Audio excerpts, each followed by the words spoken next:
El Señor en su misericordia me ha permitido poder traerles la prédica del día de hoy. Estamos en una serie, no sé si lo habíamos podido aclarar, ¿verdad? Pero estamos en una serie de varios temas relacionados a los deberes cristianos. Entonces, que el Señor nos ayude porque estos temas son realmente muy importantes. ¿Por qué? Porque gracias a la misericordia y a la gracia somos salvos, ¿verdad? Pero también hay ciertos comportamientos que los salvos tienen que tener. Entonces, esto yo lo explico muy sencillamente con un ejemplo que todos podemos entender, que es el ladrón de la cruz. El ladrón de la cruz fue instantánea y automáticamente salvo. Así fue. O sea, el Señor hizo la obra salvífica, la hizo obviamente por gracia, la hizo instantánea y lo hizo en ese momento. Gracias, hermano. Pero una transformación de carácter, un cambio de actitudes, acciones piadosas, lamentablemente nuestro hermano de la cruz, ¿verdad?, no las pudo vivir porque él murió, ¿verdad? Se llevó lo más importante, que es la salvación, pero se perdió de cosas muy edificantes y muy hermosas, que es la vida del cristiano, ¿verdad? Entonces, lo digo para que entendamos eso. Sencillamente, usted puede ser salvo instantáneamente, pero todos los creyentes pasamos toda la vida transformándonos para parecernos a Jesús.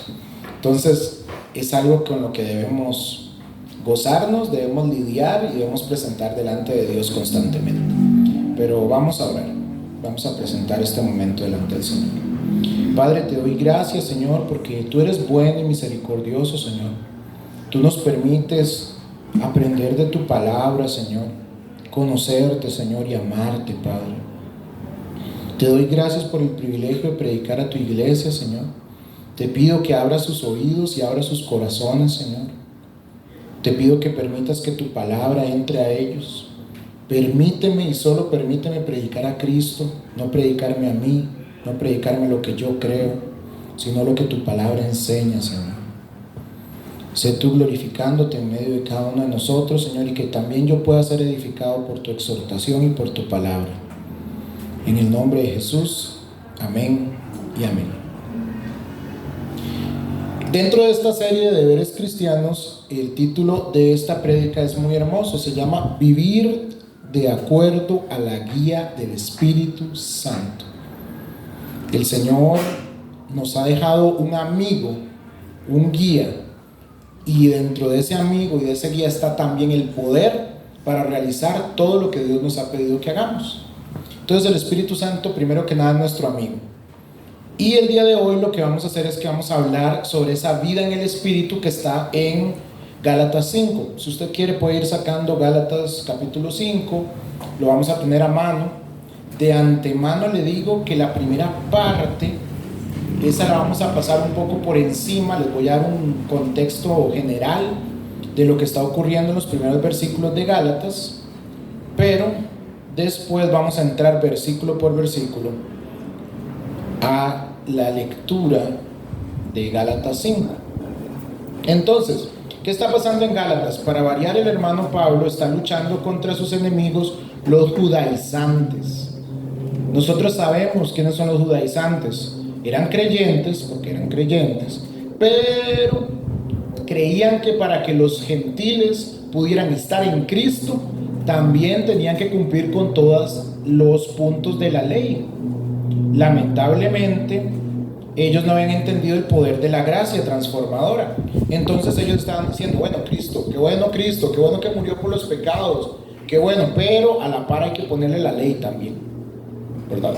Entonces, nosotros como creyentes entendemos que la salvación no viene por guardar la ley.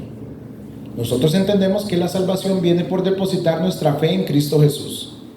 Es por esto que nuestro amigo del que estábamos hablando, el ladrón de la cruz, fue salvo. Él depositó su confianza en Cristo y fue salvo. Tan sencillo como eso.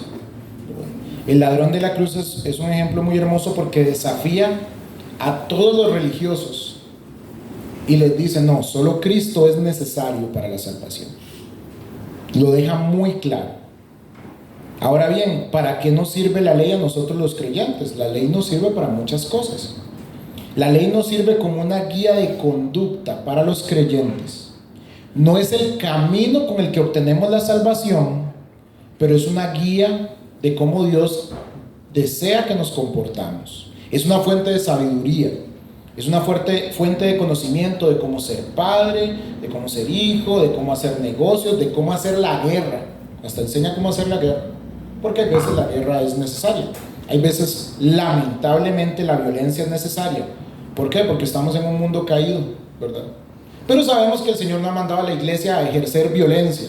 El Señor tiene sus instituciones que ejercen la fuerza, ¿verdad? Lo hemos orado una y mil veces. Oramos por nuestros gobernantes, porque ellos son los que tienen espada para hacer que el malvado tema. Y hasta eso, Dios dice, bueno, sí, existe la fuerza, pero existe con un propósito específico, que es que el malvado tema, que el malvado huya, que el malvado sea castigado, ¿verdad? Y no solo eso, bueno, la palabra del Señor nos enseña cómo gobernar las naciones, cómo gobernar nuestros hogares, cómo gobernar nuestros corazones. Pero la palabra de Dios, en este caso, la parte de la palabra que es la ley, no nos salva. Decía un gran predicador que el problema de la ley es que la ley es buena. Y uno se queda así, ¿por qué es un problema que la ley sea buena? Es muy sencillo, la ley es buena, pero nosotros somos malos. Entonces ahí hay un gran problema. ¿Por qué? Porque no somos compatibles. La ley es un reglón recto, perfecto, precioso, amado, pero nosotros escribimos como yo. Si algún día usted ha tenido la mala experiencia de ver uno de mis cuadernos, entenderá mejor este ejemplo. Nosotros escribimos chueco. La Biblia, la ley es un reglón perfecto. Y Pablo, en estos primeros versículos, en el capítulo 5, del versículo 2, 3 y 4, él habla de esto, de que no podemos depositar nuestra confianza en la ley. De hecho, la ley también es una sola barra. Imagínense que nosotros tenemos aparatos en nuestros hogares. Esos aparatos tienen piezas, tienen botones, tienen teclas, tienen pantallas, tienen engranes, tienen lo que sea. Son pedacitos de cosas unidos para producir algo, para que tengan un efecto. La ley no. La ley es una sola barra de oro. Yo siempre uso esa imagen porque una barra de oro no tiene piezas y es muy valiosa, ¿verdad? Una barra de oro no tiene secciones, es un solo elemento. Por eso Pablo le dice, si ustedes toman una parte de la ley, porque los judaizantes le decían a la gente, circuncídese, no coma esto, no coma aquello, guarde aquí, guarde allá. Si usted toma un pedazo de la ley, debe tomarla toda. Y Pablo lo dice claramente, dice en el versículo 2, y les leo: he aquí, yo Pablo os digo que si os circuncidáis, de nada os aprovechará Cristo.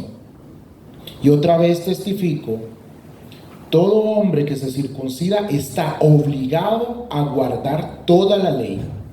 De Cristo os desligasteis, los que por la ley os justificáis, de la gracia habéis caído. No podemos tener las dos opciones. No podemos justificarnos en Cristo y su obra y justificarnos en la ley y nuestras obras. Es una de dos. Eso también funciona, y se los traigo el ejemplo, eso también funciona cuando le pedimos perdón a Dios. O nos justificamos en el Señor, o nos justificamos en nuestras propias cosas. Muchas veces uno llega al Señor a pedir perdón. Señor, yo traté mal a fulanito. Señor, yo tomé esto, yo hice lo otro. Pero Dios, es que era tan difícil, es que era tan aquí, es que... Entonces ya usted se está justificando solo. Usted ya se está perdonando solo. No, si usted va a ir a pedir perdón a Dios, pida perdón completamente a Dios. Aténgase a todo, entregue todo, dé todo su testimonio, explique los detalles más ruines y malvados de sus acciones delante del Señor y no ponga ningún pero al final. Señor, yo lo hice porque quería. No es, Señor, yo lo hice, pero si hubieran sido otras circunstancias no lo hubiera hecho. No, lo hizo, lo hicimos, lo hemos hecho, ¿verdad? Entonces tenemos que entender esto. El único método con el que recibimos justificación de nuestros pecados es la fe en Cristo Jesús y su obra redentora en la cruz. Entendemos que tenemos vida en Cristo. Amén. Tenemos una nueva vida. Amén. Hemos abandonado los bajos instintos de nuestra antigua manera de vivir. Amén. Ahora hay que vivir para Cristo. Y hay que vivir bajo el gobierno del Espíritu Santo. Entonces les pido que ahora sí, que ya tiene usted Gálatas ahí, leamos del 13 en adelante. Vamos. Gálatas 5, 13 en adelante. Lo leeremos un poquito rápido porque luego vamos a estar revisando punto por punto. ¿Está bien? Dice: porque vosotros, hermanos, a libertad fuisteis llamados, solamente que no uséis la libertad como ocasión para la carne, sino que servíos por amor los unos a los otros. Porque toda la ley en esta sola palabra se cumple: amarás a tu prójimo como a ti mismo. Pero si os mordéis y si os coméis unos a otros, mirad que también no os consumáis unos a otros. Digo, pues, andad en el Espíritu y no satisfagáis los deseos de la carne. Porque el deseo de la carne es contra el Espíritu, y el del Espíritu es contra la carne. Estos se oponen entre sí, para que no hagáis lo que quisierais. Pero si sois guiados por el Espíritu, no estáis bajo la ley. Manifiestas son las obras de la carne, que son adulterio, fornicación, inmundicia, lascivia, idolatría, hechicerías, enemistades, pleitos, celos, iras, contiendas, envidias y herejías. Envidias, homicidios, borracheras, orgías y cosas semejantes, acerca de las cuales os amonesto, como ya os escribí antes, que los que practican tales cosas no heredarán el reino de Dios. Mas el fruto del Espíritu es amor, gozo, paz, paciencia, benignidad, fe, mansedumbre, templanza. Contra tales cosas no hay ley. Pero los que son de Cristo han crucificado la carne con sus pasiones y deseos. Si vivimos por el Espíritu, andemos también por el Espíritu. No nos hagamos vanagloriosos, irritándonos unos a otros, envidiándonos unos a otros. Amén. El hermano Pablo nos hace una explicación muy interesante a los Gálatas, donde les lleva a revisar estas características de la carne y estas características del Espíritu. Hay un punto interesante que él hace en el versículo 23 y 22, donde dice que son manifiestas las obras de la carne. Manifiestas significa que son actitudes carnales que saltan a la vista, no son ocultas, ¿verdad? Y hay algo muy interesante que también habla de que son las obras de la carne, muchas manifestaciones diferentes, pero es un solo fruto del Espíritu, que contiene, que manifiesta todas esas cosas que hemos leído, ¿verdad? Entonces es algo muy interesante, porque desde el 16 y el 17 nos dice que la realidad del cristiano es una lucha entre dos deseos. Nos habla de que la carne todos los días grita: aliméntame, porque habla de satisfacer los deseos de la carne.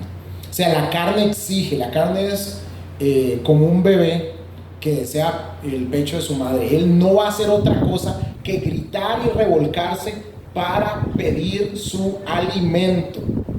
Pero el Espíritu nos dice: obedece a Dios. Entonces esas dos influencias están constantemente en nosotros. Ahora,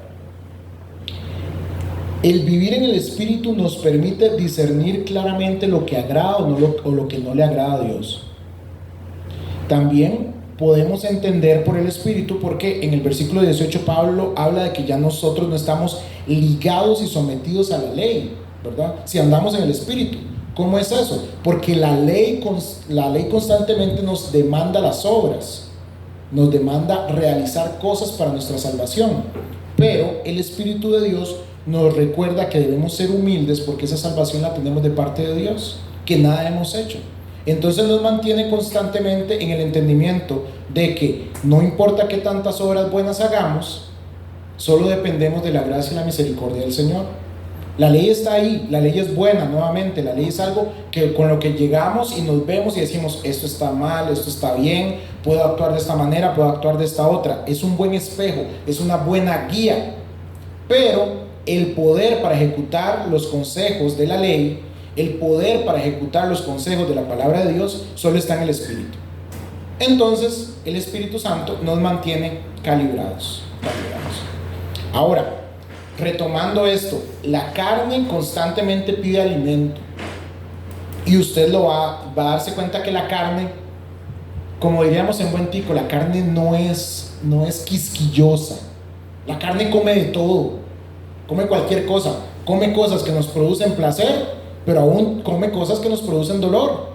Porque le cuento que estar sumergido en la depresión, que es algo muy doloroso, que no sé si usted lo ha experimentado, yo sí, es muy triste, no es nada placentero, pero aún así la carne se alimenta de eso. Es muy extraño, o sea, la carne no tiene como un apetito muy exclusivo, no, ella absorbe. Usted debe pensar en la carne como si el cuerpo fuera una antena, como si la carne fuera una antena y ella nada más quiere recibir señal. Eso es lo que ella desea, estímulo, estímulo, estímulo de cualquier cosa, ¿verdad? Es algo bastante terrible. Y en los versículos 19, 20 y 21 nosotros podemos ver las diferentes manifestaciones que tiene la carne, que son evidentes y que saltan a la vista nuevamente. Es importante, ¿por qué? Porque el Señor nos está alertando de que no son un secreto ni para nosotros ni para los que nos rodean. No podemos declarar ignorancia. No podemos decir, ay no Señor, yo no sabía que estaba fallando en eso. Bueno, si usted siente que no estaba fallando en X cosa o en Y situación, pregúntele a sus familiares cercanos. Ellos le van a decir, a sus amigos, a sus conocidos, a sus compañeros de trabajo. Usted nada más tiene que decir estas palabras tan terribles: ¿qué defecto ve en mí? Y empiezan a tirarle la lista. Por si acaso usted siente que no se ha dado cuenta de cuáles son sus debilidades y de cuáles son las manifestaciones de la carne en usted. Pero también Jesús ya nos habló y no tenemos escape de la verdad de que todos practicamos estas cosas. Jesús lo dijo en Mateo 15, 19, dice: porque del corazón salen los malos pensamientos, los homicidios, los adulterios, las fornicaciones, los hurtos, los falsos testimonios y las blasfemias. Sabemos que existe un mundo espiritual y que existe el diablo y que el diablo lanza dardos, la palabra lo explica, que son pensamientos, que son tentaciones, que son circunstancias que favorecen que alimentemos la carne, pero el enemigo tiene que esperar a que nosotros produzcamos algo. Yo siempre he pensado que el enemigo es el experto en lenguaje corporal. Él está ahí observándolo y cuando una persona a usted le dice algo feo, él está observando. Estará molesto, estará enojado, se sintió bien, se sintió mal, ¿por dónde le entro? Y ya es después donde empieza a trabajar, ¿verdad? Pero el que produce la maldad somos nosotros. La maldad está en nosotros, ¿verdad? Y la carne desea desear y desea ser alimentada. Entonces vamos a pasar por esta lista. Esa lista está ahí en los versículos 19, 20 y 21 de cuáles son las obras de la carne. Y yo quiero recordarles, cuando Jesús habló sobre el adulterio y habló sobre el asesinato y el odio, Él agarró esos mandamientos y los profundizó. Dijo, no es solo que una persona tenga relaciones con otra, es que si usted la ve en sus ojos, ya está teniendo relación en su corazón, ¿verdad? El Señor profundiza los conceptos. Y aunque usted y yo podemos leer cada uno de estos y saber muy lógicamente qué significan, hay algunos de ellos que son más profundos de lo que pensamos. Entonces, para esos en particular, les voy a dar ciertas definiciones. Adulterio, sabemos lo que es, pero la fornicación es cualquier relación o actividad sexual fuera del matrimonio. La fornicación no solo tiene que ver con relaciones sexuales directas o gráficas o fuertes, tiene que ver con toda esa índole, ¿verdad? Las inmundicias no son solo actitudes morales, sino también pueden ser inmundicias espirituales, ¿verdad? Hay todo un mundo malvado de cosas terribles que la gente piensa, hace y desarrolla, que son inmundicias. La lascivia es un desenfreno de pasiones y de deseos impuros. Entonces, si nuestro corazón se desenfrena al mal, ya sabemos cómo se llama, ¿verdad? La idolatría entendemos que es cualquier cosa que tome el lugar del Señor.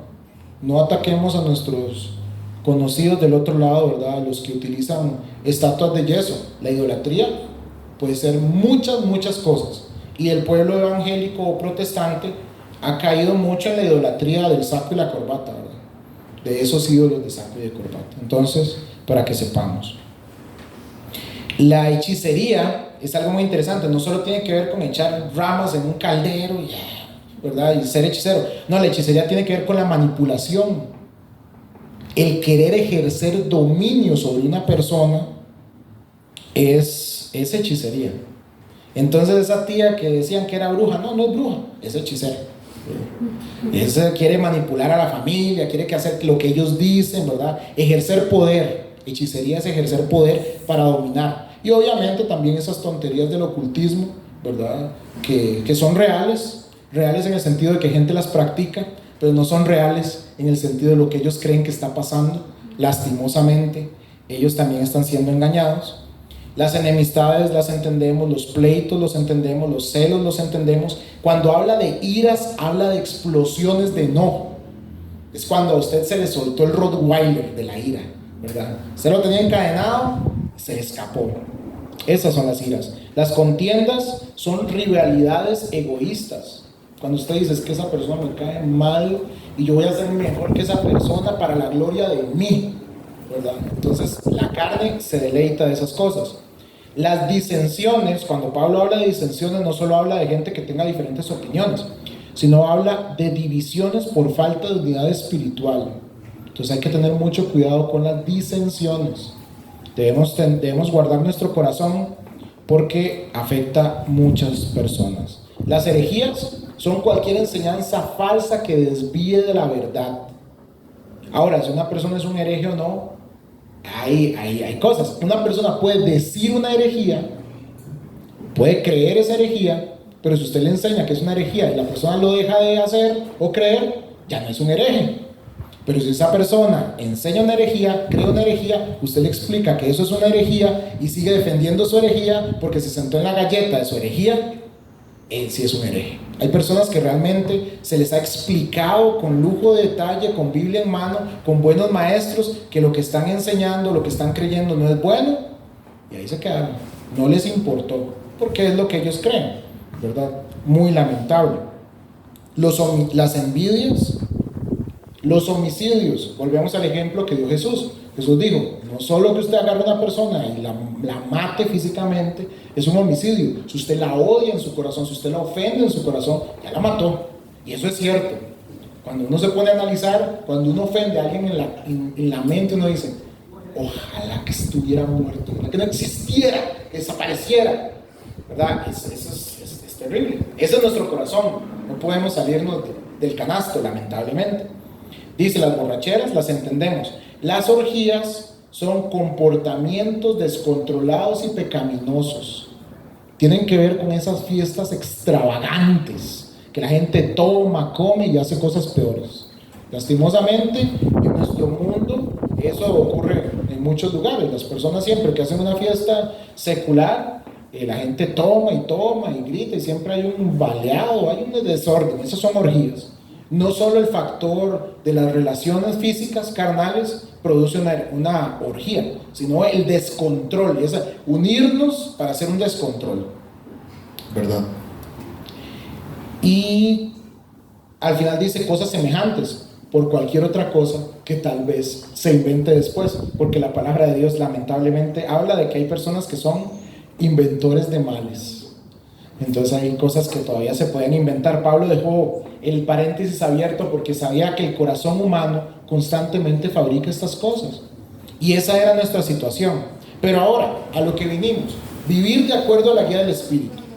La palabra nos enseña cuál es el fruto el fruto del Espíritu, para que podamos desearlo, anhelarlo, orar por él y examinar nuestro corazón para ver si está o no está, o si esas actitudes están. Y como en la lista anterior, le leo la lista, pero les doy la definición un poquito más fina. Dice: el amor es compromiso y sacrificio, porque el amor el Señor nos lo ha mostrado. ¿Cómo se demostró el amor? Muriendo en una cruz. No fue que el Señor bajó del cielo tirando bombones y chocolates, que son ricos, pero la cruz es para siempre. Un sacrificio, se entregó a sí mismo. Entonces, usted quiere amar a alguien, entréguese, sacrifíquese, dese por esa persona. Gozo. El gozo es maravilloso, el gozo es interno, es de adentro hacia afuera. La felicidad es que a usted le regalen un queque. Eso es demasiado feliz. Yo me pongo feliz cuando a mí me dan cosas de comer. Pero el gozo viene de adentro hacia afuera, porque el gozo es saber que estoy en paz con Dios. Había un pintor que pintó, valga la redundancia redundante, pintó una obra que se llamaba como la paz o como el gozo. Y la cosa era terrible, era una montaña que al lado del mar y un viento terrible y una ramita así medio pegada, ¿verdad? Y la tormenta y todo. Y la gente le decía, ¿cómo es que eso es paz? ¿Cómo es que eso es gozo? Y él le decía, vea bien, observen esa rama. Y en esa rama había un nidito y dos pajaritos tranquilos de la vida. Ese es el gozo, de adentro hacia afuera. El mundo se está cayendo, pero usted está seguro en quién es Dios. Está seguro de que su obra no se cae. Está seguro que Él va a hacer algo con usted. Yo le digo, y présteme atención porque es algo delicado lo que le voy a decir. Uno puede dudar de su salvación. Usted puede dudar de, mira, Señor, lastimosamente he hecho esto, he pensado esto, tengo estas actitudes. Usted puede dudar, pero no puede dudar de su Salvador. Yo dudo constantemente de las cosas que yo hago. Dudo constantemente de cómo me comporto, pero no dudo del que me llamó y del que empezó la obra. Es siendo muy serios, siendo muy bíblicos, siendo muy centrados en su escritura. Él se comprometió a salvarme y Él es el único que tiene el poder de salvarme. Entonces, no le invito a que dude de usted mismo, no, porque debemos buscar al Señor para cada vez afianzarnos más en Él. Pero sí le digo, nunca dude de su Señor. Su Señor sí es digno de completa confianza. Amén.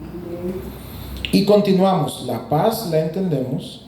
La paciencia, el sentido bíblico de paciencia es soportar confiado, esperando en Dios. ¿Por qué soportar? Porque soportamos pruebas, soportamos maltratos, soportamos enojos, soportamos enfermedades, soportamos circunstancias, pero las soportamos confiados en Dios. Job tuvo paciencia. En algunos momentos se le flaqueaba, pero él decía, no, yo esperaré a mi Señor. Él es el que me ha apaleado, Él es el que me levantará. Y si me termina de apalear, es su obra, es su voluntad. La benignidad, cuando yo leí esto me sentí mal, porque yo decía, Dios, hazme benigno. La benignidad es tener una buena actitud y misericordia hacia los demás. Ay, eso es duro, porque uno no quiere tener la buena actitud a los demás, con costo a los que lo tratan bien a uno. Ahora imagínense a los enemigos, y es que todo esto está relacionado con los momentos difíciles, no está relacionado con los momentos del wiri wiri, de que todo está tranquilo. Todas esas actitudes hablan de que hay un momento malo y de que usted se debe comportar bien porque confía en el Señor, ¿verdad? Y porque el Señor le da la fuerza. También está la bondad, entendemos que la bondad, entendemos que es la fe. La mansedumbre es humildad y dominio propio para no vengarnos. Por eso hablaban de que Jesús es manso y humilde, por eso hablaban de que Moisés era el más manso de todos los hombres, porque no buscaban su venganza, recibían el agravio, recibían el golpe, ponían la otra mejilla y esperaban confiados en Dios, eran mansos para contenerse. Aquí hago un gran paréntesis, se puede resumir, tal vez pueda resumir la prédica en este punto antes de llegar a terminar este medio de la predicación, pero se lo digo así. Si usted y yo edificamos nuestro espíritu, vamos a tener en Cristo y para la gloria de Dios, no para que usted ni yo nos sentamos buenos, nos sentamos como buenas personas, sino para la gloria de Dios, vamos a tener la capacidad de reaccionar como Dios quiere que reaccionemos. Imagínense que usted está, ese es el ejemplo que les puedo dar, en ese concurso, ¿quién quiere ser millonario? Todas esas cosas, donde usted le hace la pregunta, instantáneamente usted aprieta el botón y responde. Es una reacción automática. Cuando vivimos en la carne o cuando alimentamos nuestra carne, nuestra reacción automática es gritar, enojarnos, decir cosas malvadas, hacer cosas ruines. Se acerca la tentación, caer en la tentación. O se acerca una persona con necesidad, ser egoísta. Esa es nuestra reacción automática. Pero si nosotros nos edificamos en el Señor, nos hacemos buenos personas que escuchan al Espíritu de Dios cuando Él nos llama, porque el Espíritu de Dios nos llama constantemente a hacer cosas, ¿verdad? Si nosotros empezamos a someternos al Espíritu de Dios, ya cuando nos hace la maldad, nuestra reacción no es instantánea, ya lo pensamos más. Por lo menos decimos, si yo le respondo mal, voy a quedar mal yo y va a quedar mal el Evangelio. Entonces ya ese es un nivel, pongámoslo, si fuera por niveles, digamos. Ya esa es una reacción diferente. Ya usted no reacciona automáticamente con el enojo, sino que usted se domina un poquito más. Palabra importante del fruto del Espíritu. Hay un poquito más de dominio. ¿Qué es nuestro objetivo? Que pasar de una vez caer en la tentación, cuando alguien nos haga algo malo, automáticamente por la nueva naturaleza en Cristo, por el fruto del Espíritu, nosotros reaccionemos al contrario. Te perdono, no haga eso, Dios lo ama, me resisto a esta tentación. Queremos pasar de un lado a otro.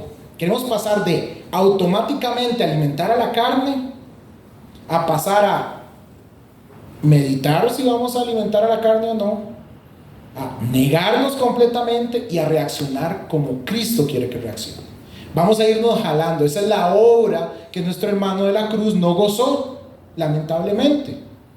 Él se llevó lo más bueno.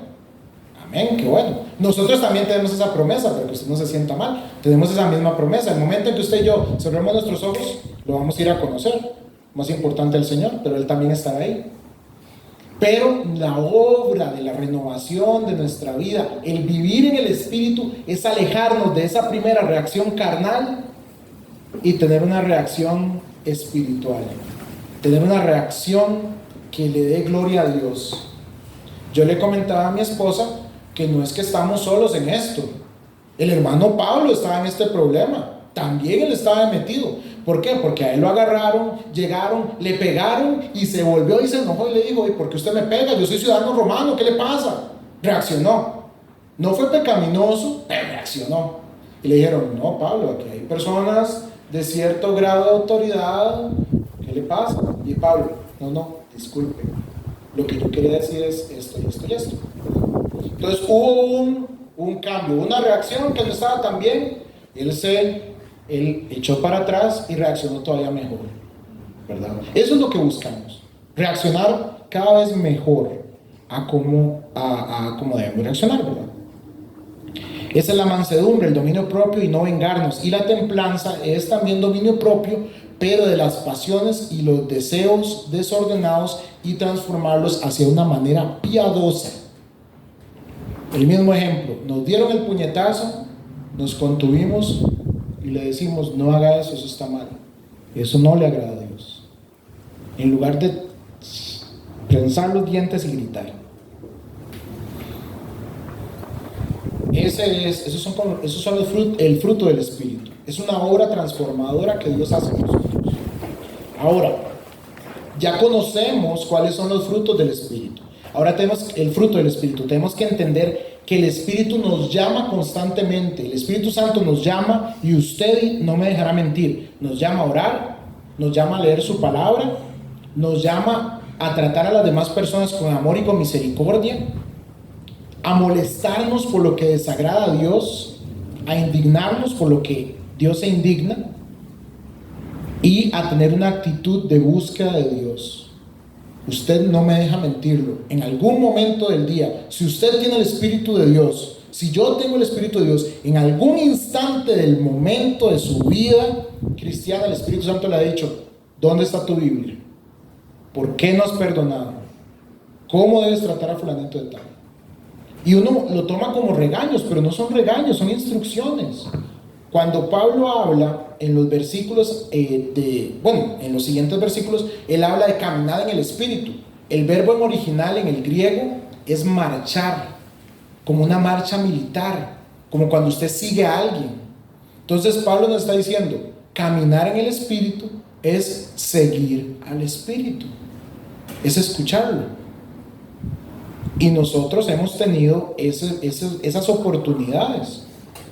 Nosotros somos una iglesia bíblica. Nosotros somos una iglesia de sana doctrina, lo que significa que no creemos en las revelaciones personales de la gente, ¿verdad? Y eso es cierto. Hay gente que se le inventan cosas raras, que Dios me dijo aquí, Dios me dijo allá. Pero, el hecho de que no creamos en que Dios le da a usted revelaciones personales raras, no significa que el Espíritu Santo no le habla a su corazón. El Espíritu Santo nos habla en nuestro corazón, en nuestra mente, y nos llama, nos empieza a decir: bueno, es hora de leer la palabra. Bueno, es hora de perdonar a fulanito de tal. Bueno, es hora de hablar con cada persona. Nuevamente, el Espíritu nos hace llamados, nos extiende la mano y nos dice: ven, hagamos lo que agrada a Dios. Entonces recordemos, la carne nos dice: aliméntame, y el Espíritu dice: obedece a Dios. Entonces el Espíritu nos lleva a la palabra, el Espíritu nos trae a la congregación, el Espíritu nos permite amar a nuestros hermanos, poder abrir nuestro corazón hacia ellos. Eso es vivir en el Espíritu. Vivir en el Espíritu es obedecer los deseos piadosos que nacen en nuestro corazón. Y si tenemos una buena doctrina bíblica, sabemos que el corazón es malo por naturaleza. Si algo bueno aparece en nuestro corazón, entendemos que no fue nuestro. Dios lo depositó ahí. Y nosotros vamos a obedecer a ese llamado, y debemos obedecer a ese llamado de la manera en que la palabra lo enseña: obedientemente, diligentemente, con cariño, con amor, con misericordia, con verdad. El Espíritu siempre pondrá en nuestro corazón todo lo que esté de acuerdo a la palabra. Ese momento donde usted está en su cuarto y no está haciendo nada, y usted le pasa por la mente: qué bonito sería leer esto. No, es usted el que se le ocurrió. Sería muy buen momento para hacerlo. Y le cuento algo. En el momento en que a usted le llegue a su corazón ese pensamiento virtuoso, ese pensamiento santo, hágalo. No le dé tiempo al tiempo. Hay un escritor que se llama C.S. Lewis. Él tiene un libro que es sobre las maneras en que el diablo tienta a los cristianos. Se llama Cartas del diablo a su nieto. O sea, es un demonio que está aprendiendo a cómo tentar a los cristianos. Entonces él dice, cuando un cristiano, es un capítulo muy interesante, obviamente es una revelación, pero funciona para que entendamos este punto. Él le dice, cuando a un cristiano se le ocurra hacer algo bueno, algo piadoso, lo que usted le tiene que decir es: no lo hagas ahora, tienes que prepararte más. Preparémonos bien. ¿Cómo va usted a empezar un estudio bíblico ya? No, usted necesita más tiempo, usted necesita comprarse un cuaderno, usted necesita tal lapicero, usted necesita un lugar más silencioso. Si cuando aquí ya tenemos todo para hacer unos, ¿verdad? Cuando deseamos por el Espíritu hacer algo bueno, interesantemente, al lado de ese deseo se nos viene un deseo de hacerlo mejor. Sí, no, tengo que darle de comer a una persona pobre. Sí, pero lo que deberíamos hacer es ir a la casa, preparar unos sándwiches, preparar una palabra, y entonces ya regresamos con ya las cosas más profesionales, más bien preparadas, y ahora sí lo podemos hacer. Y ninguna ni la otra. Ni la idea sencilla, ni la gran campaña evangelística que íbamos a hacer, que era sencillamente sentarse con la persona, darle la comida y decirle: Jesucristo tiene un plan para usted. Ese plan es que usted se arrepienta para que no caiga con él. Ya. Nos complicamos. Y hay veces creemos que esa complicación es el mismo Dios perfeccionando esa obra. No, es la pura carne. La carne no quiere hacer nada. Pensamos en nuestro corazón, uy, yo creo que debería ayudar más en la iglesia. Creo que yo podría venir y barrer más temprano. No, es que usted no puede todos los domingos. Eso es una falta de compromiso. No lo haga. Mejor prepárese para que lo espere. Y ya empieza uno a inventarse todo la cosa y al final no lo hace. Entonces, cuando escuchemos en nuestro corazón el llamado del Espíritu, acudamos a Él, porque el Señor nos está llamando.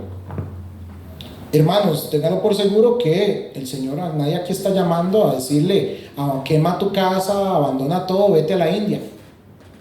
No, el Señor sí nos pide cosas sencillas. Y si el Señor nos llamara en el honor para ir a la India, ¿verdad? Primero no quemaríamos nuestra casa, ¿verdad? Pero sí realmente prepararía las cosas y nos permitiría hacerlo. Y también el Señor no se brinca a su palabra. El Señor dice, si sobre poco fuiste fiel, sobre mucho te pondré. ¿Cómo vamos a ir a la India si no podemos ir al otro lado de la casa a pedirle perdón a un familiar? No tiene sentido. Dios no nos va a mandar a la India para que dejemos mal representado el Evangelio. No, el Señor nos va a permitir hacer las cosas aquí. Por eso, el vivir en el Espíritu es escuchar los llamados del Espíritu. Como les decía, el versículo 25 habla de que debemos vivir por el Espíritu. Si nacimos del Espíritu, vivamos como el Espíritu nos pide. Sigámoslo. Es una marcha lo que el Señor nos dice. Marchemos al son del Espíritu de Dios. Como cuando usted ve esas películas, el grupo de soldados, que ahí siempre hay un soldado adelante, que va haciendo hasta rimas y de todo, para que todo el mundo mantenga el ritmo. El Espíritu de Dios es ese, que nos dice cómo debemos caminar y qué debemos hacer. Lamentablemente, como el Espíritu de Dios nos dice cosas que están en contra de nuestros deseos carnales, no las queremos hacer. Entonces, por eso hay que hacerlas en ese momento, porque si no, no las vamos a hacer. Ahora, muy importante, para ir aterrizando, el Espíritu, la palabra del Señor nos está hablando de que hay las obras de la carne y el fruto del Espíritu. Las obras es algo que usted hace. Un fruto es algo que usted deja que crezca. Es algo muy, muy interesante. Yo no sé si usted ha tenido la experiencia de plantar algo, de tener una matita, de sembrarla y de que esa matita tire una flor o de que esa mata tire un fruto. Usted puede preparar la tierra, puede darle la agüita, puede todo, pero el fruto se da cuando se tenga que dar, ni antes ni después. Usted nada más prepara las condiciones y punto. Pero las obras de la carne usted sí las hace, usted y yo las hacemos. Es un trabajo físicamente y tenemos que entregar tiempo y mente para hacerlas. Entonces, por el poder del Espíritu, para caminar en el Espíritu podemos dejar de hacer las obras malas, dejar de hacerlas, dejar de empeñar tiempo y fuerza para hacerlas, y también el Espíritu nos da la fortaleza para alejarnos de las cosas que nutren esos apetitos, que nos fortalecen a la carne. ¿Por qué? Porque muchas veces el cristiano, y lo digo yo primero, somos muy vivos. Muchas veces decimos, no, yo no ando viendo cosas que no tengo que ver, pero si tengo personas a mi lado que las ven, entonces puedo agarrar así como el rescollo, porque nuevamente la carne se conforma con lo que sea. No me enojo con la persona, no le grito, pero le guardo rencor. No maltrato a la persona directamente, pero le hago esta cosa aquí y ya me saqué el clavo, me vengué. Entonces tengamos cuidado de esas pequeñas cosas. Entonces el Espíritu Santo nos permite alejarnos de esas situaciones, alejarnos de esas personas, dejar de hacer esas cosas que nutren la carne. Y nuevamente la carne se fortalece, al igual que el Espíritu se fortalece. Y es una balanza clarísima. Si usted pasa tiempo en las cosas de este mundo y en las cosas de la carne se fortalece y usted más rápido reacciona con la carne. Pero si usted pasa tiempo en las cosas del Señor, fortaleciéndose con las cosas del Señor, cada vez va reaccionando más lento en las cosas de la carne y va empezando a reaccionar como Dios quiere que usted reaccione, como usted y yo reaccionemos. Ese fruto se va dando, pero sí hay que nutrirlo. Preparemos agüita, la tierra, preparemos todas esas cosas para que el Espíritu de Dios nos dé buenos frutos. Y ahora debemos ser muy autocríticos y examinarnos.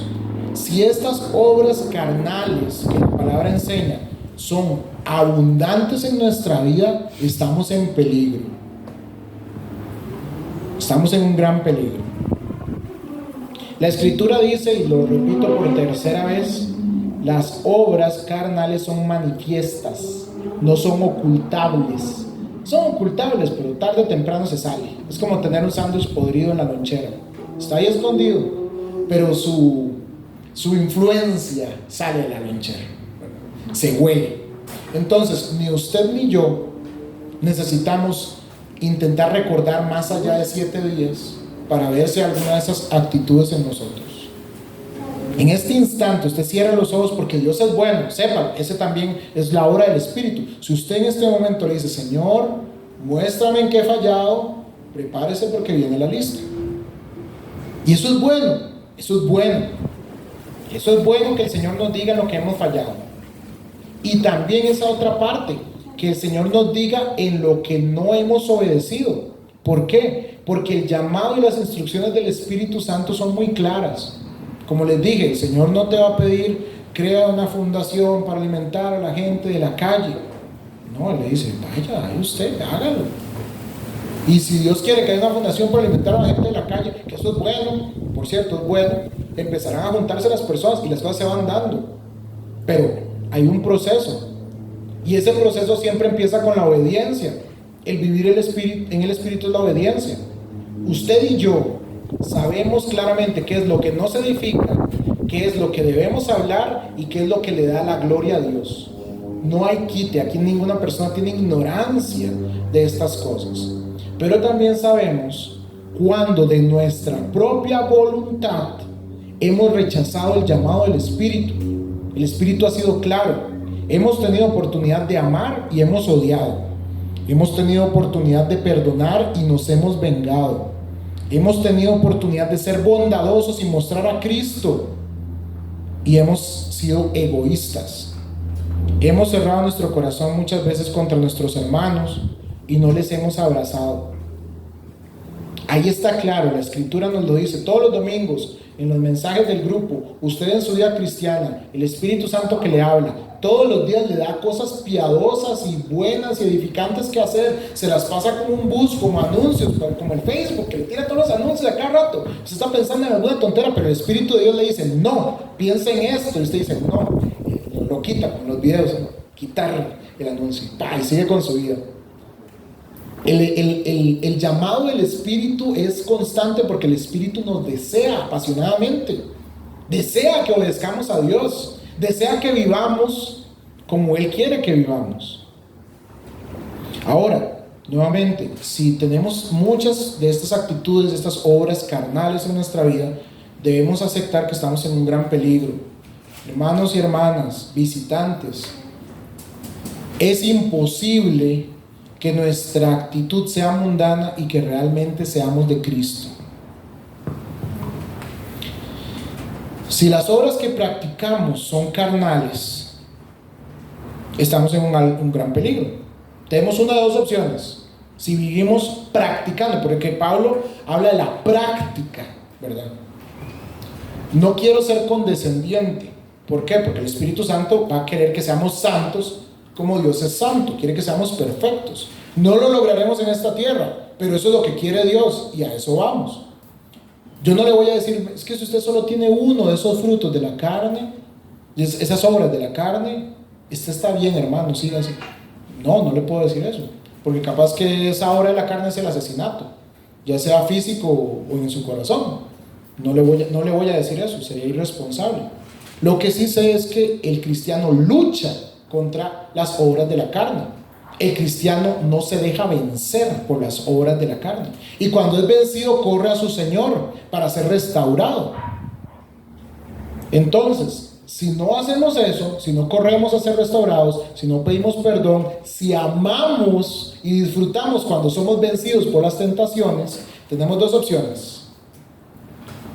Una es que seamos cristianos que constantemente ignoran al Espíritu, en el mejor de los peores casos. Y la otra opción es que seamos mundanos que vienen a una iglesia, lo cual es totalmente probable. Pablo decía: examínense, Examínense, examinémonos constantemente. Capaz que estamos engañados. Y aquí es donde empieza y termina el sermón. Pero empieza la parte de fuego e infierno y de gloria y cielo. ¿Por qué? Porque tenemos un Dios dulce, amoroso y bueno que nos permite, si no lo somos, ser salvos. Y si estamos caminando mal, nos puede restaurar. Esa es la esperanza del Evangelio, la maravilla del Evangelio. Podemos ser restaurados, ¿verdad? Y también tenemos un Dios que es fuego consumidor, que si resistimos a nuestro Señor, Él nos volverá a tomar como enemigos y seremos destruidos, ¿verdad? Pero lo importante aquí es que es una actitud activa. O usted activamente resiste a Dios, o usted activamente busca obedecer al Espíritu de Dios. Nadie aquí va a poder decir yo no sabía, o me deslicé al infierno, así como que una bajadita, así, mía, solo, ¿no? Yo no quería, yo me iba así, no pude detenerme. No, claro que sí puede detenerse. Tiene a Jesús frente a usted en su palabra para decirle arrepiéntase. Y si sabemos, como les dije ahora, uno puede dudar de uno mismo, pero no dudemos de nuestro Salvador. Nuestro Salvador es misericordioso, es grande en perdonar, es grande en amor. No hay cosa que nosotros podamos hacer que haga que nuestro Señor no nos perdone, no nos ame o se aleje completamente de nosotros para siempre. Pero sí tenemos que hacer un examen crítico.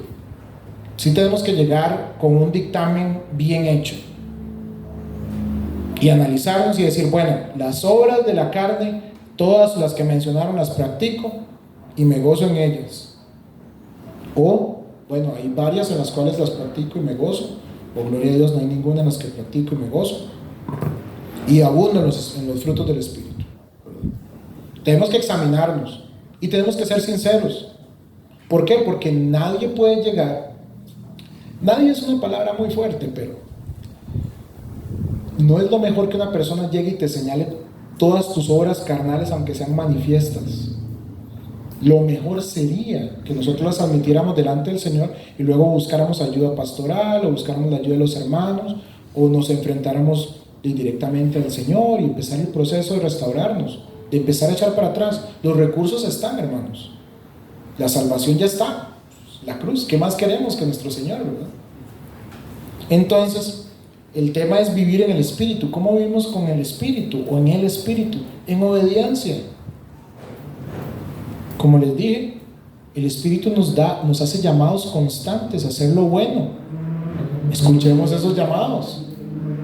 Que nos nazca, que deseemos buscar su palabra, que deseemos buscar la congregación, a los hermanos, que nos preguntemos cómo podemos ser más darle más gloria a Dios, ¿verdad? Y como dice Pablo, y con esto cierro, el versículo 25 de Gálatas dice: si vivimos por el Espíritu, también andemos por Él. El Espíritu de Dios es el único que nos va a dar el poder para vivir en el Espíritu. Es algo redundante, pero es muy importante entenderlo. Porque si usted quiere vivir en el Espíritu, con sus propias fuerzas, termina en otra obra de la carne, que es el orgullo. Entonces no podemos intentar hacer las cosas de Dios con métodos humanos. Tenemos que hacer las cosas de Dios con la ayuda de Dios. Y para pedir ayuda a Dios hay que ser humildes y decirle: Dios, necesito ayuda.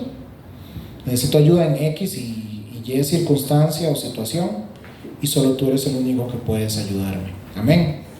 Vamos a orar, vamos a ser humildes delante de Dios y a pedirle al Señor que tenga misericordia de nosotros, que si en nosotros hay algún fruto del Espíritu, si está el fruto del Espíritu manifestado en alguna de las cosas que hemos hablado, que crezca, que siga creciendo para que ese fruto bendiga a muchas personas, y que si estamos practicando algunas de estas obras de la carne, que el Señor nos permita dejar de hacerlas y que seamos más obedientes a Él. Amén. Oramos. Señor, te damos gracias porque tu palabra es clara, es hermosa, es bella, Señor. Sabemos que la condenación es real, que es destructora, Señor, pero también sabemos que tú eres dulce, que tú eres bueno, que eres misericordioso, que eres transformador, que eres poderoso para derrotar nuestras maldades, Señor. Hoy venimos con humildad pidiéndote que tengas misericordia de nosotros, Señor, que nos permitas apartarnos de los apetitos carnales, de las cosas, de las personas, de los lugares, de las intenciones, de los deseos, Señor, que alimentan a nuestra carne, y que obedezcamos más al Espíritu, Señor. Pon en nuestros corazones el deseo por tu palabra, el deseo por la oración, por el ayuno, por la vigilia, Señor, el deseo por servir a nuestros hermanos, a nuestros familiares, el deseo de perdonar a nuestros enemigos, Señor. Danos el milagro de poner la otra mejilla, Señor. Danos el milagro de poder orar por los que nos hacen mal, Señor. Te pedimos que nos permitas tener un oído atento al llamado de tu Espíritu para vivir como Él nos demanda, Señor. Te pedimos que no lo hagamos para nuestro orgullo, Señor, porque si no caeríamos en otro problema más, Señor. En el fariseísmo, en la religiosidad aparente, Señor. Que haya edificación de adentro hacia afuera, Señor. No para que nos miren los demás, Señor. En el nombre de Jesús. Amén y amén.